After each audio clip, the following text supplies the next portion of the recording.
Hola, ¿cómo están? Bueno, nuevamente por acá.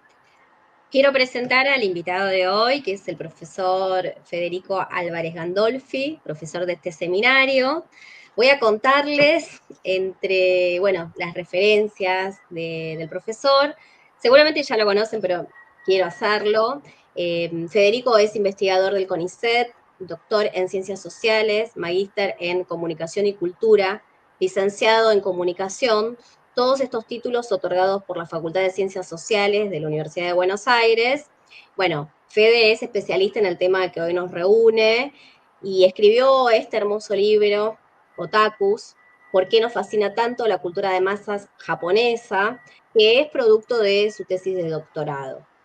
Como les dije en el anterior video, la lectura obligatoria para esta unidad incluye la introducción y el capítulo número 5 de este libro.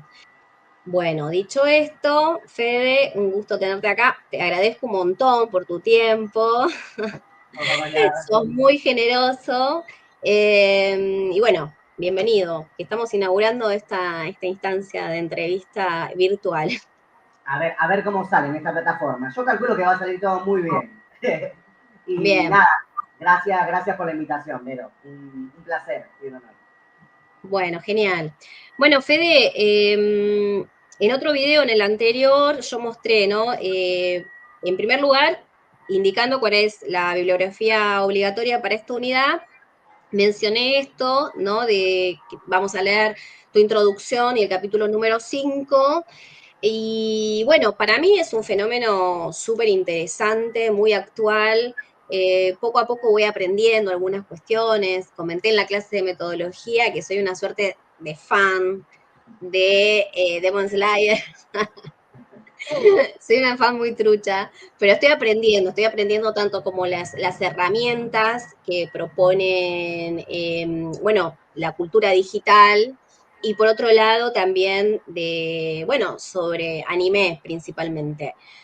Y bueno, como vos sos especialista, escribiste esta investigación, empiezo con alguna pregunta que refiere a, bueno, qué significa ser otaku, qué es el otakismo, si cualquier persona que consume manga y anime es otaku. O sea, ¿soy otaku? ¿No soy otaku? Bueno, Como, vos podés ser lo que quieras ser, digamos. Las categorías de identificación funcionan así. Eh, buenísimo. sí.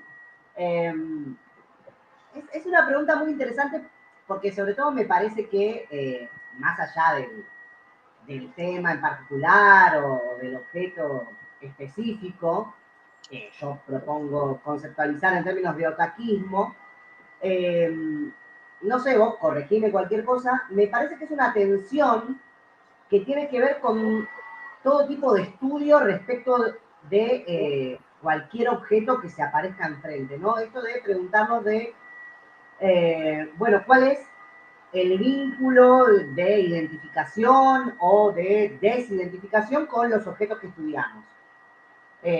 Digo esto porque muchas veces pasa que cuando estamos estudiando algo, ante la pregunta de, bueno, ¿qué significa, pregunta identitaria, ¿no? En este caso, ¿qué significa ser aquello que tus sujetos de estudio son? Es una pregunta que suele estar acompañada con, bueno, ¿y vos sos eso que estás estudiando? A mí me ha pasado muchas veces que después de preguntar, bueno, ¿qué es ser un otaku? ¿Qué es el otaquismo? ¿Qué implicaciones tiene? Me preguntan, bueno, ¿y vos sos otaku? Claro. Y me parece muy interesante porque creo que acá no voy a ser nada original, sino que voy a tirar una famosa máxima de las ciencias sociales, ¿no? Que bueno, la respuesta es depende, ¿no? Depende de a quién le preguntemos, depende de, y esto me parece interesante eh, recalcarlo porque creo que se vincula mucho con una de las claves de lectura que damos en la materia, que implica preguntarnos siempre desde dónde estamos hablando, ¿no? Desde qué punto de vista, qué enfoque estamos asumiendo para reflexionar, estudiar, analizar la cultura popular, la cultura de masas en general, o en este caso el fanatismo en general o el otaquismo en particular, ¿no? ¿Cuál es el lugar desde el cual estamos mirando? Sobre todo porque, yendo ahora sí a la pregunta más específica de qué es ser un otaku, tenemos que tener en cuenta que cada definición que se puede dar de ese término tiene diferentes implicaciones, sobre todo diferentes implicaciones de connotación. Y lo interesante es que podríamos agrupar en tres grandes connotaciones, una connotación más neutral, una connotación más positiva y una connotación más negativa. Pero lo que me parece interesante es que estos tres tipos de grupos de connotaciones circulan tanto en las miradas externas, ¿no? De la gente que no pertenece al universo del otaquismo, que no consume anime, que no consume manga, que no conoce las prácticas que rodean todo ese universo, pero también son sentidos y connotaciones que circulan dentro de los propios actores, ¿no? Dentro de la propia gente que consume manga y anime, que participa de las prácticas, más allá de que se identifiquen o no como otakus. Y ahí me parece que hay una clave, porque esa elección entre si uno va a decidir definirse a sí mismo como otaku o no, justamente depende de esos sentidos. Si lo pensamos en el hecho de un sentido neutral, ser un otaku sería ser un fan. Incluso por su origen etimológico japonés, literalmente la palabra otaku es fan de, y no necesariamente de manga o anime, de cualquier cosa. Puede ser un otaku del fútbol, un otaku del rock, un otaku del folclore, del tango, eh, del automovilismo, de cualquier cosa.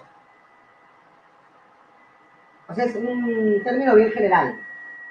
Es cierto que, incluso en un sentido neutral, como se relacionó tanto con el manga y el anime, terminó siendo, bueno, ser un otaku es ser un fan del manga y el anime, incluso en Japón, de donde viene el término. Ahora, ¿por qué podríamos decir que es un sentido neutral? Porque es ser fan del manga y el anime, así como, insisto, se puede ser fan de cualquier otra cosa. Es decir, ser otaku sería, en su sentido neutral, disfrutar de un entretenimiento, un contenido, un hobby, como cualquier otro.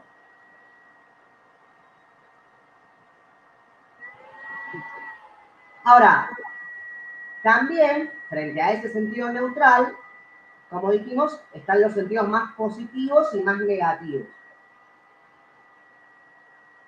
El sentido positivo de ser un otaku no solo es un sentido que podemos encontrar entre las propias racionalizaciones que les dan los otakus a su fanatismo, ¿no? Los propios sentidos que construyen sobre su consumo de manga y anime, sino que también es un sentido que en la investigación que hice sobre el otaquismo, advertí que es predominantemente mayoritario en la academia, que agarra la figura del otaku y le da un sentido positivo. Entonces, desde esta connotación, ser un otaku sería, por ejemplo, ser una persona que tiene fuertes vínculos entre pares dentro de una comunidad, una persona que tiene muchos saberes, amplios conocimientos sobre una cultura otra, la cultura japonesa, que es una cultura, si tomamos a Occidente como centro, diferente a la cultura occidental, y que es una cultura, desde este punto de vista positivo, que aparentemente se entiende que tiene mejores valores que la cultura occidental. Y al mismo tiempo, desde la academia se entiende que ser otaku es algo positivo porque se clasifica el hecho de ser otaku como ser parte de una cultura, una comunidad en la cual no hay jerarquías, ¿no? Es una cultura entre pares donde se entablan lazos abiertos, donde todo el mundo es bienvenido, donde no importa tu raza, tu clase, tu género, tu sexualidad, tu edad, sos bienvenido siempre y cuando compartas nuestra misma pasión, ¿no? Nuestro mismo consumo, nuestro mismo amor, como se suele decir, por el manga y el anime. Perdón, ahí yo te interrumpo para No, darte respiro también. Por un lado, por una cuestión técnica, porque se escucha como un sonido de fondo que yo no sé si es una aspiradora, alguien que está usando alguna herramienta o no. no hay nadie usando herramientas. Está bien, entonces es algo que No, pasa. Sí. puede ser que sea, porque yo estoy usando el micrófono incorporado a la computadora. Entonces probablemente puede ser el Hay ventilador de la computadora. puede ser que hay un sonido ahí, está. Por otro lado, estaba pensando en esto que vos decís, ¿no? Cuando positivizamos las prácticas, hay un gesto ahí por parte de la persona que investiga, ¿no? Que bueno, justamente frente a las críticas, yo no sé si ibas ahí como cuando se adjudican valores negativos, ¿no? Por parte, por ejemplo, de los medios de comunicación, que son los grandes creadores del sentido común hegemónico que circula, ¿no? En la sociedad, al leerte y a leer también a Libertad Borda y a otros autores y autoras, hay siempre una carga negativa por parte de los medios, representaciones que tienen que ver con pensar a los fans como irracionales, ¿no? Al borde de la locura. Bueno, las personas que consumen anime y manga como aquellas que miran dibujitos, ¿no? Esa infantilización. Y claro, y a veces pasa que cuando los investigadores o las investigadoras queremos hacer foco en determinadas prácticas para positivizarlas, para pensar qué es lo que tienen, ¿no? Que lo que faltan, ¿no? Y no sus ausencias o errores o lo que se pueda decir, a veces también caemos en una posición romántica, ¿no? Romantizamos el objeto con el que trabajamos. Creo que ibas por ese lado. Confirmame si está ahí o te voy interpretando o no. Sí, sí, exactamente, iba por ese lado.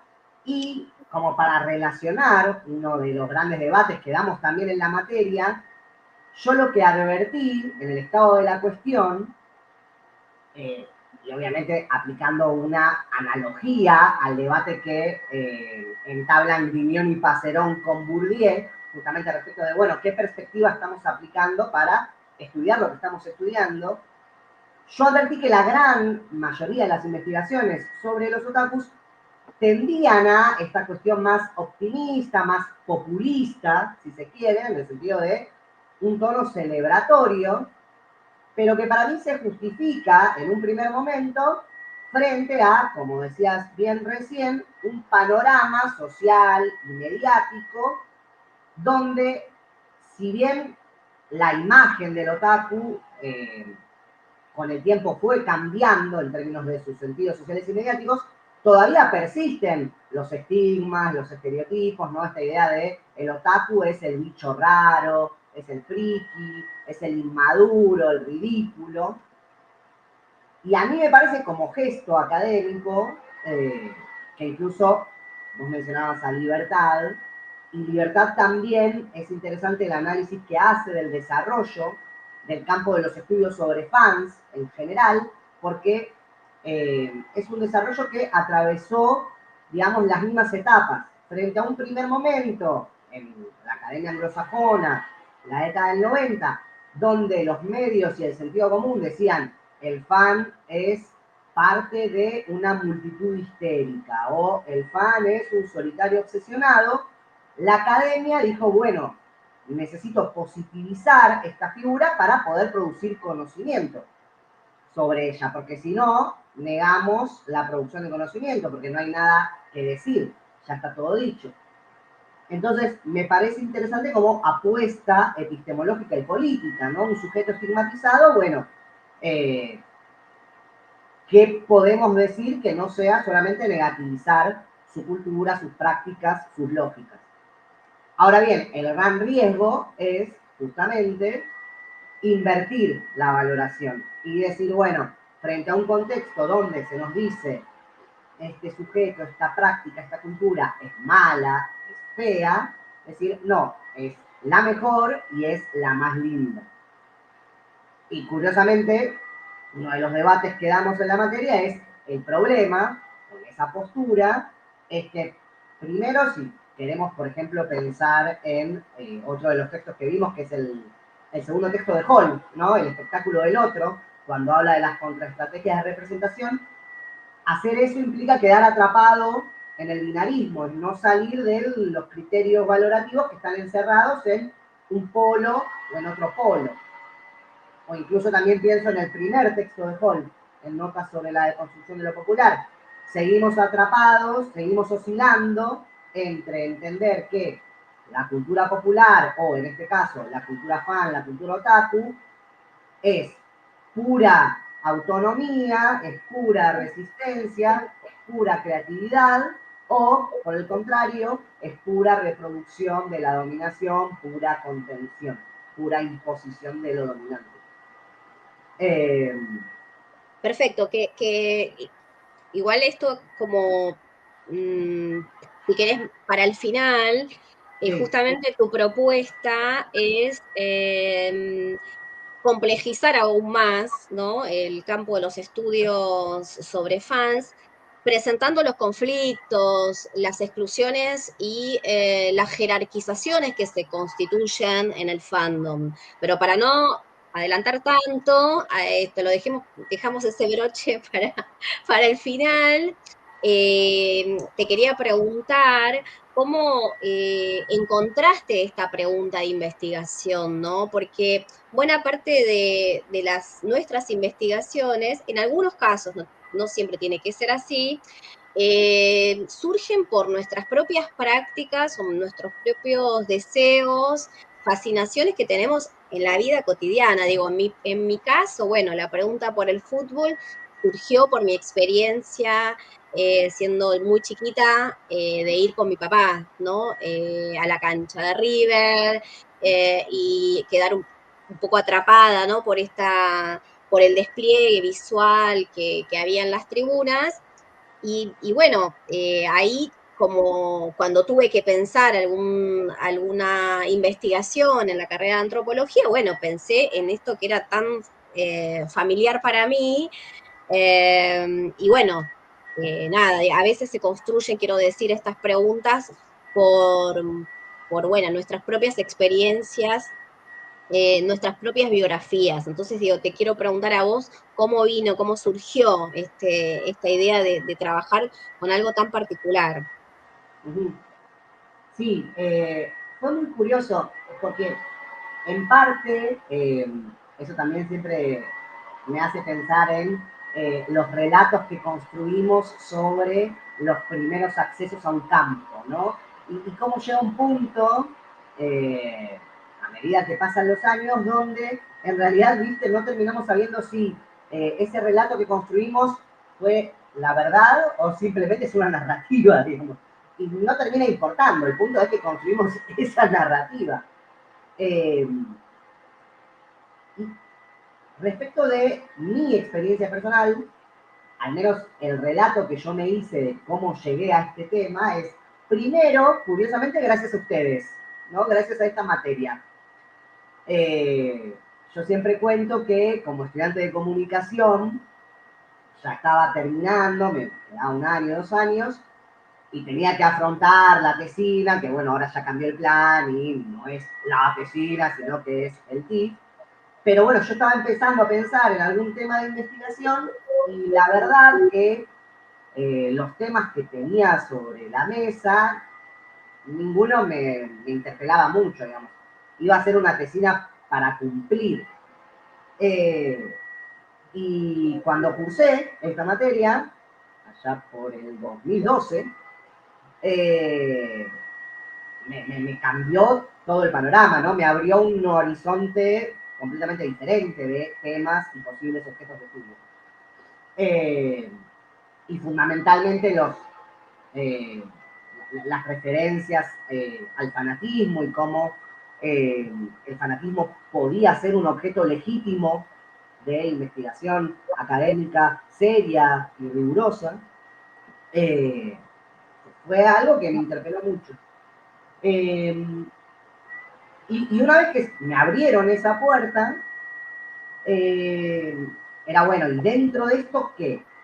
Y ahí medio romantizando el relato, siempre recuerdo, no sé si habrá pasado así, pero es lo que recuerdo, que volviendo de cursar, justamente, yo cursé en la Comisión de Prácticos de Libertad, y estaba volviendo, y estaba llegando a mi casa y pasé por una comiquería, ¿no? Onda, la revistería. Eh, la comiquería específica por la cual pasé fue en Telequia. Y en la puerta había un póster gigante con imágenes de anime, anunciando un evento, ¿no? Un evento otaku, una convención de fans de manga y anime. Y a mí eso me resultó muy curioso porque yo en esa etapa no consumía anime, no consumía manga. Yo había sido consumidor de manga y anime durante mi infancia. Pero curiosamente, cuando consumía manga y anime de chico, yo no sabía que eso era manga y anime. Yo lo veía porque estaba en la oferta y me llamaba, el famoso me llamaba la atención porque, esto es importante también para ver cómo construyen su identidad fan, su identidad otaku, me parecía algo diferente, ¿no? Una oferta alternativa a los contenidos animados tradicionales, occidentales. Eh, pero bueno, después, con el paso de los años, dejé de consumir eso. Y ese póster me recordó a esos consumos que yo tenía de chico. Entonces, bueno, resulta que entro claramente a Intelequia y pregunto, y bueno, ahí se empezó a abrir todo este mundo de, mira, no solamente la gente sigue consumiendo manga y anime, sino que incluso se reúnen en eventos, convenciones, que yo no sabía que eso existía. No solamente consumen manga y anime y se reúnen en eventos y convenciones, sino que también hacen cosplay, ¿no? Caracterizan personajes de manga y anime que, por sea cual sea la razón, les resultan atractivos para caracterizar. Eh, Otra práctica que yo tampoco sabía que existía. Eh, entonces, en ese sentido, ahí lo que me empezó a interesar personalmente fue preguntarme, bueno, ¿por qué yo dejé tanto tiempo de consumir estos contenidos? Esa fue una de las primeras preguntas que se me aparecieron. Otra de las preguntas que se me aparecieron fue, ¿por qué? Y eso es algo que advertí y que no estaba dicho, no estaba trabajado en el estado de la cuestión. ¿Por qué las clases populares se identifican con estos contenidos? ¿Por qué cada vez es más visible y cada vez es más notorio el hecho de que las clases populares están consumiendo manga y anime? Eso era algo que me despertaba mucha curiosidad. Y un tercer punto, yo siempre digo que es, y ahí tiene que ver también, me parece, con el compromiso epistemológico y político, ¿por qué circulan tantos estigmas respecto de las personas que consumen manga y anime? ¿No? Algo como que en algún lado de tu subjetividad medio que te molesta, te ofusca, querés problematizar, querés deconstruir. Y que son, digamos, tres puntos que para mí, con el tiempo, se fueron mostrando muy estrechamente vinculados, ¿no? Porque yo me di cuenta que en su momento tuve que dejar de consumir manga y anime porque cuando recordé las experiencias de sociabilidad de mi infancia y mi adolescencia, habiendo sido consumidor de manga y anime, yo notaba que, y más en ese entonces, no estamos hablando de mediados, fines de la década del 90, eh, era más raro, pero literalmente era raro que alguien consumiera manga y anime con un nivel de compromiso fuerte, digamos, que fuera conocedor de manga y anime. Sobre todo porque era más difícil acceder, si bien por ejemplo, en lo que hace al anime en específico, se transmitía no solo por televisión por cable, sino también por televisión abierta, no era tan común. Y ser consumidor medio que te generaba cierta marginación, porque era más de nicho. Entonces, como una estrategia de sociabilidad, al menos esa fue la racionalización que hice con el tiempo, opté por decir, bueno, listo, dejo de consumir esto porque no me da un rédito social, digamos, no me permite acumular capital social. Pero bueno, justamente es la persistencia de esos estereotipos después me permitió ir a, bueno, ¿y de dónde salen estos estereotipos? ¿Por qué siguen circulando?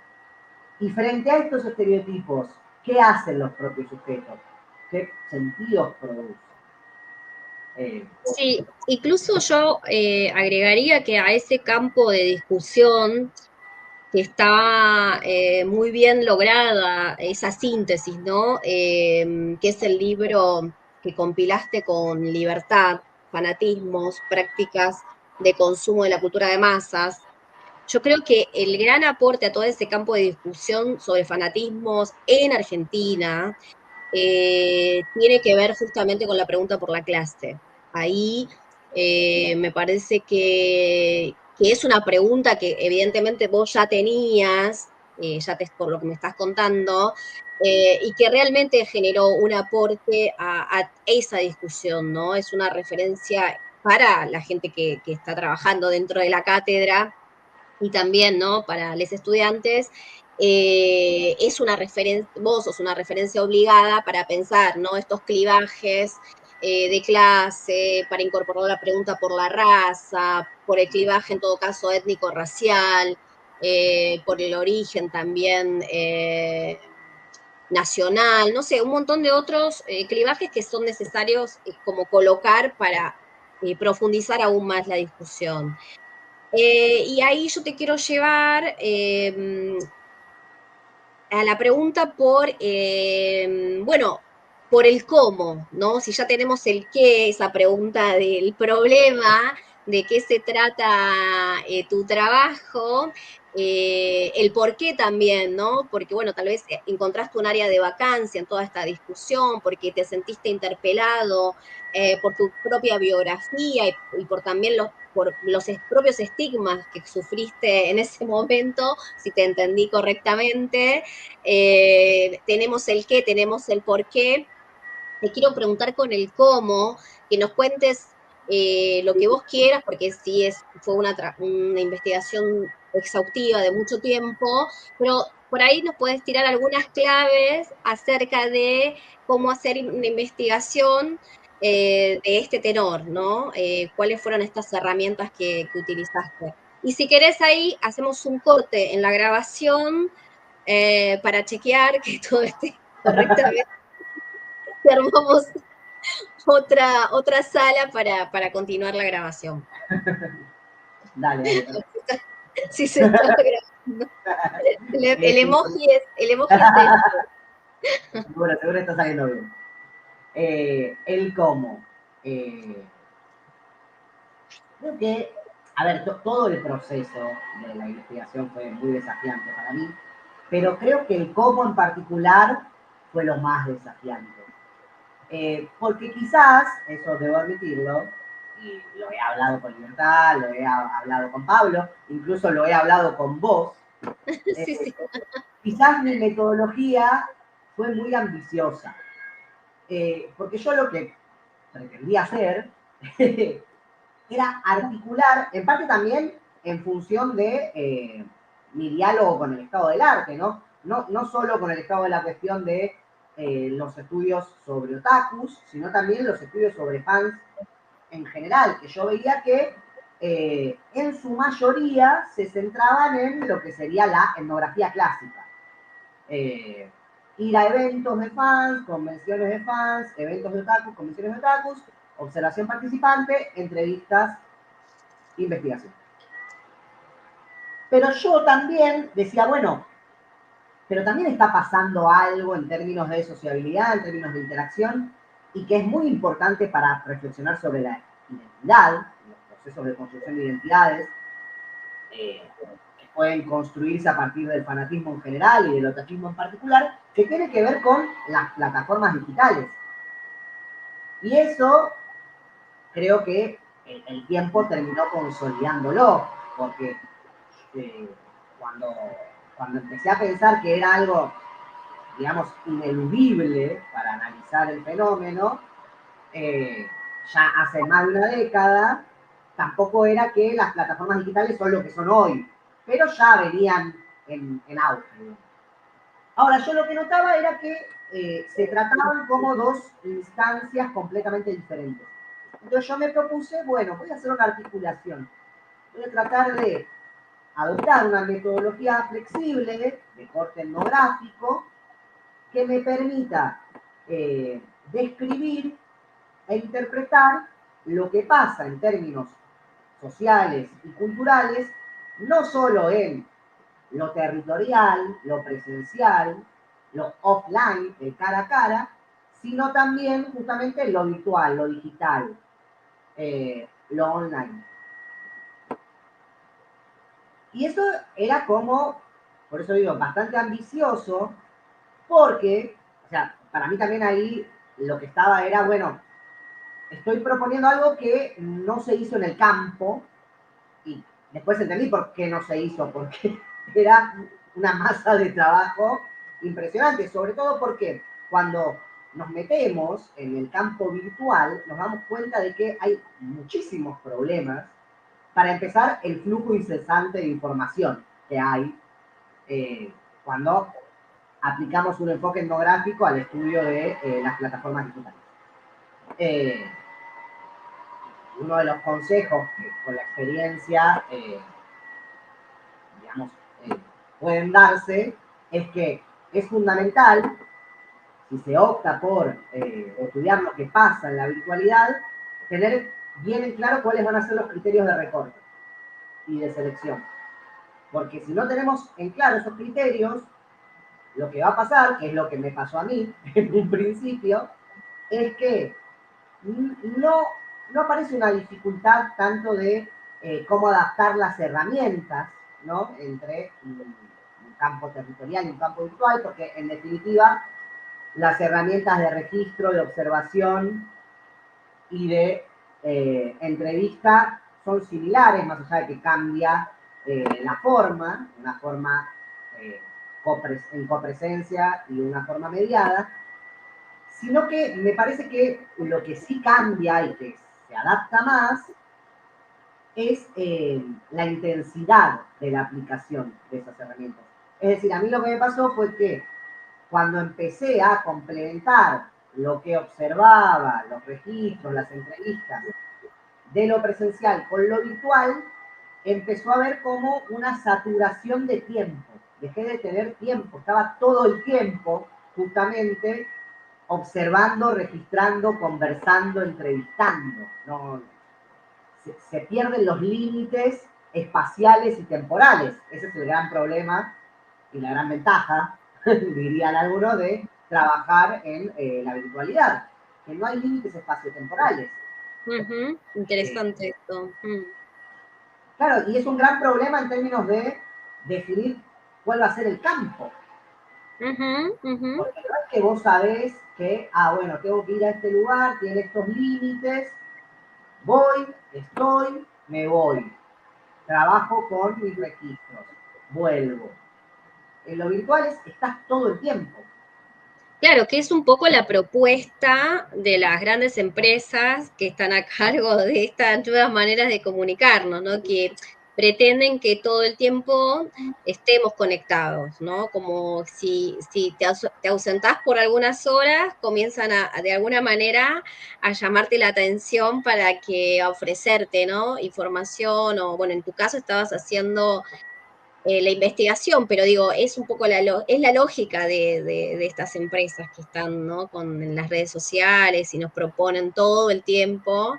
Estoy pensando además, ¿no? Como herramientas para la creación. O sea, nos están ofreciendo todo el banquete y bueno, y quedaste atrapado en ese mundo, de alguna manera estás contando esto, ¿no? Como que te sumergiste y en un punto no podías, tuviste esa dificultad de colocar los límites, porque bueno, es desde el punto de vista fenomenológico, quedaste ahí como, como un actor más sin poder salir. Sí, tal cual, porque tenés esa sensación de que si no estás te vas a perder algo. Y lo que te vas a perder probablemente sea importante. Después termina resultando que no te perdiste de nada y que no era importante, pero no sabés. Entonces vivís bajo ese riesgo.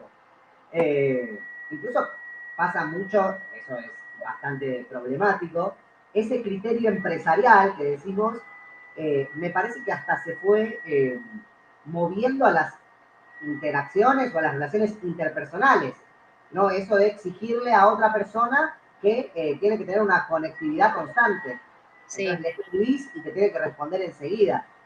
No puede responderte a las 2 horas. Ujú, ujú. Ya empezás a decir, ¿cómo puede ser que no me esté contestando? Eh, Y también, perdón, era muy innovador para aquella época cuando vos empezaste, ¿no? No había, hace varias semanas atrás comentábamos, ¿no? Esta cuestión sobre la metodología. Y verdaderamente, bueno, no hay una receta. Las personas que hacemos trabajo de campo, ya sea presencial o de manera virtual, vamos, es un proceso en el que vamos encontrando en algunos momentos obstáculos y hay que ver cómo sorteamos esos obstáculos, se nos van presentando situaciones y no hay una receta, no hay un manual que indique cómo hay que hacer este trabajo de campo. Y bueno, pasan situaciones donde a veces aplicamos el sentido común, a veces el sentido común y hacemos consultas con otras personas para que nos ayuden a resolver las situaciones. Lo tuyo también era muy de vanguardia en ese momento, y bueno, sin un registro de lo que uno, sin normas muy claras, ¿no? De acerca de lo que uno tiene que hacer, pero que así es hacer trabajo de campo también. Entonces esa angustia, ¿no? De sentirte sumergido y no poder hacer esos recortes que son necesarios, porque bueno, puedes hacer trabajo de campo al infinitum. sí, tal cual, es el famoso aprender haciendo. Ujú, Eh, exacto. y que en mi caso era, acá viene una confidencia, era doblemente desafiante porque personalmente, hasta que empecé con este trabajo, doble trabajo de campo, yo no tenía redes sociales. Yo era de las personas que en su momento decía, no, yo no voy a tener redes sociales, voy a tener comunicación tradicional. Y entonces yo no conocía el mundo de las redes sociales. O Claro, sea, fuiste aprendiendo. fui aprendiendo doblemente sobre la marcha. Y después, obviamente, te terminás quedando, porque bueno, decís, listo, hay algo Sí, acá. Sí. sí. Muy interesante porque estaba pensando cuando empezaste a hablar sobre la cuestión metodológica, yo no sabía que primero habías empezado por el trabajo de campo tradicional y después te volcaste a las redes como algo que vos viste ahí que estaba sucediendo en términos de sociabilidad y construcción de identidades individuales y colectivas. Y hoy por hoy creo que es al revés, o hay una tendencia, tal vez me estoy equivocando, pero me parece que empezamos a ver qué sucede en las redes. Por ejemplo, en mi caso, ¿no? Trabajando con hinchas antifascistas. Bueno, mi trabajo es observar en las redes qué tipo de contenido suben, qué es lo que postean, cuáles son esas pautas, ¿no? En contra de quién, quiénes son los aliados, en fin.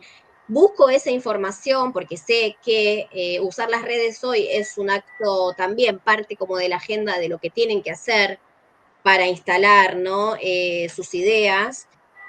Y también de ahí voy a hacer trabajo de campo tradicional, o sea, empiezo por la virtualidad para después volcarme a hacer el trabajo de campo tradicional. Y en tu caso, contás que es al revés, fue al revés. Entonces es interesante esto de cómo tuviste que aprender el uso de las redes sociales que en su momento, bueno, no eran, o sí, existían, pero no es como ahora que es omnipresente. Sí, sí, tal cual. Ahora es mucho más corriente porque creo que también está mucho más aceptado. Incluso también, esta es otra charla que tuvimos con vos. No sé cómo estará el panorama ahora, pero en su momento y durante mucho tiempo, yo recuerdo, y también te comentaba que, por ejemplo, los seminarios de posgrado, se me cuestionaba mucho esta idea de, no, cuando yo contaba que iba a hacer etnografía virtual, me decían, no, eso no es etnografía. La famosa relación de la antropología con el estudio del ciberespacio, como en un primer momento, al menos hace unos años, había ciertas disciplinas que se mostraban más reacias al estudio de lo digital, y ahora llegó un momento en el que decís, bueno, ahora está tan aceptado, es tan corriente, que al menos esos obstáculos ya no están, digamos. Yo creo que ahí no, es para otro video y para otro encuentro el tema de solo realizar etnografía virtual. Claro, tanto vos y yo, bueno, vos más, hacés como un híbrido, o sea, pensás desde los dos espacios, el virtual y la presencialidad. Yo uso las redes como para tener una primera información y después hago trabajo de campo. Mi duda tal vez es para la gente que hace simplemente etnografía virtual. Ahí es donde yo por ahí tengo que profundizar un poco más las lecturas para ver si se puede denominar eso etnografía. Ahí voy. En tu caso, para mí es muy claro esta como imbricación fuerte, ¿no? De construcción de datos, tanto en el uso de las redes por parte, ¿no? De los fandoms y tu trabajo más de corte tradicional con la observación y las entrevistas, etcétera. Digamos, ahí también me resulta como muy familiar hacer esa relación, ¿no? No la veo como al contrario, que va y viene, el trabajo offline, online, es como que fluye. Mi duda tal vez es pensar únicamente en la etnografía virtual, pero tal vez porque no tengo todavía lecturas al respecto y el análisis de algunos casos. Pero bueno, esto da para otra conversación. Si te parece, cortamos acá para ver cómo está saliendo todo y volvemos con la segunda parte de la entrevista. Dale,